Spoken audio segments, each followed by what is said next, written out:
Plan B, Plan B.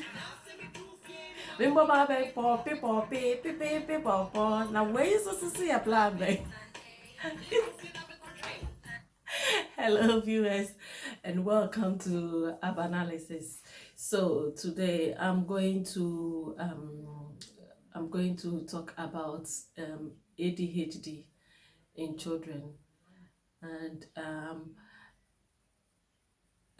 most of my mental health videos are directed to my fellow Africans, and especially West Africa, because we don't really have structures for mental health, and we people are not very well educated on it. So we just do not understand, and when we see people struggling in some particular sort of mental health and psychological issues like depression and anxiety, we just call them names, and we do not want to associate with them. So it's just sad. So I'm just encouraging people that mental health, it's the same as physical health. The same way when your head is aching, you take paracetamol. That same way when there's something going on in your brains, there is medication for it, and there is therapy for it. So I'm just encouraging Africans that we should take mental health seriously. We shouldn't how do you sidelines people who are struggling with mental health and make them feel bad and make the situation worse. We have to understand that our mental health is the same as our physical health, because our mental health is part of us. So ADHD, I think I'll address this to the teachers especially, and the parents as well, but yeah, teachers and parents. So sometimes when we see students struggling, we just call them stubborn children. We call them names, stubborn children. Oh, akola we dey na so yedin, your years are hard. We just call them names. But I want you to understand, it may be that the child is suffering from a particular mental health that you don't know about. So I want to educate you guys on some of the mental health. Some of it are neurological, like ADHD that I'm coming to talk about today. It's neurological. It's to do with the brains. It's neural. It's not psychological. It's not like PTSD. It's not new. It's not psychological.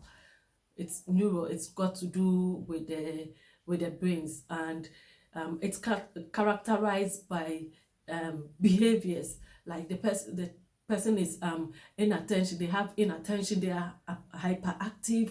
They act spontaneously, like a child will act spontaneously. They act before they think, and people will say, oh, Kola, they were Jimmy, oh, this child is stupid, or this child is stubborn.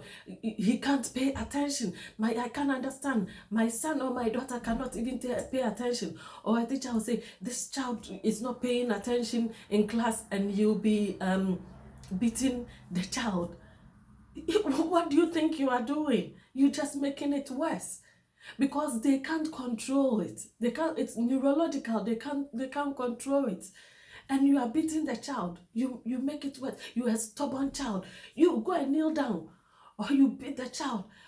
It's just saddening. It's just saddening. They can't pay attention. It's not like they intentionally do not want to pay attention. They can't pay attention. Sometimes a child will be in class, and by the time you realize, they stand up, they go to this person, they go to that person. You are seriously teaching, instead of them looking at the board, jumping, chewing on their pens or their pencils. Like, can you imagine the suffering that the child is going through because they can't control what they are doing?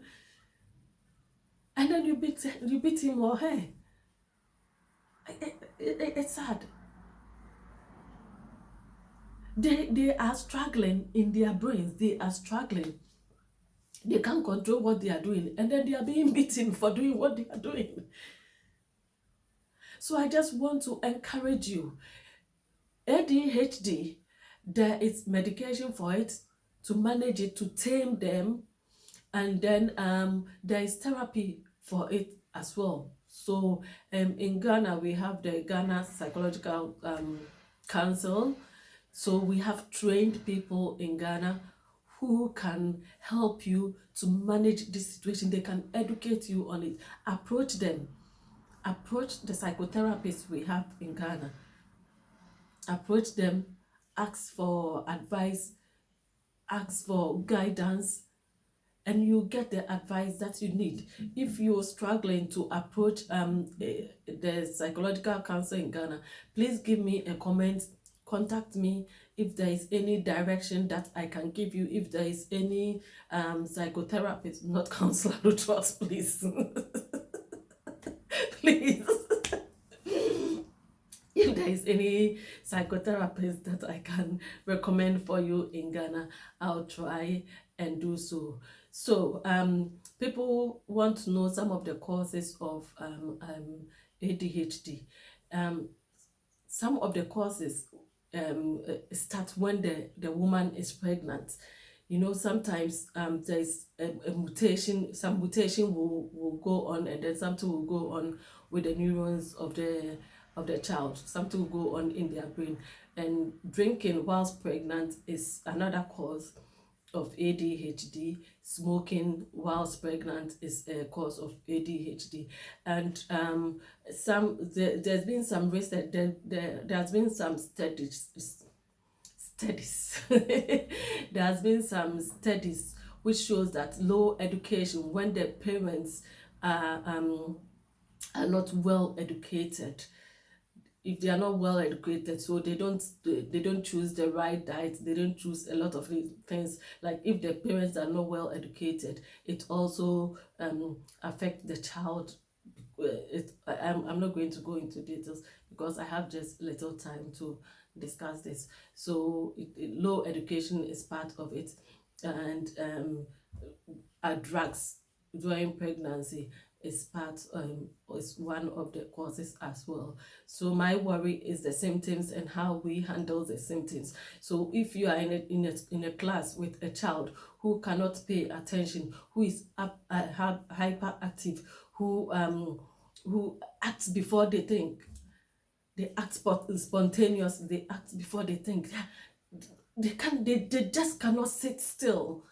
I just want you to know, you speak to the parents, you study the child, you speak to the parents, and you advise them on seeking for therapy or medication for the child. In the advanced countries, we have CAMH, which is child and adolescent mental health, and like we have things in place. They have things in place for these things. So if a teacher notices something like that, they speak to the parents, and the parents take it to the primary care. The primary care investigate, and then it climbs up to CAMH or CAMS.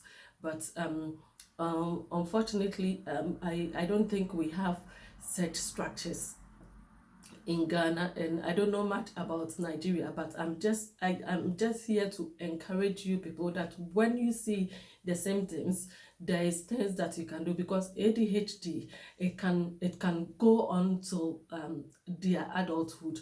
But when you see it early, it starts from the age of 7. So when you see it at an early point, they can get help, and they can have therapy to know how to handle it. And there is also medication. So this is my small advice to you: seek help, ask questions, and help the young ones coming up. Don't beat them because they are already struggling. So why do you want to beat them? Why do you want to be them? I have this young, this very, very cute child student that I work with. He's so sweet. He has ADHD, and he's a very, very well brought up child. But when he does not take his medication, his character, his behavior is very different. And when you ask him why, the way he will look at you and say, I do not take my medication today, it's so sweet, it's so sweet. But there is help in the developed countries. Unfortunately, I don't know the structures in my country, but I want you people to understand that there is help. Do your research, help these kids. Don't beat them, please. Don't punish them. Don't do masoye them in or go and kneel down, go and kneel in the corner. Don't isolate them from the other kids. We've got to educate the upcoming ones about mental health. Please, let's educate them. Let's educate ourselves. Let's help our country. Let's love everyone. Subscribe, leave your comments, ask questions. Thank you.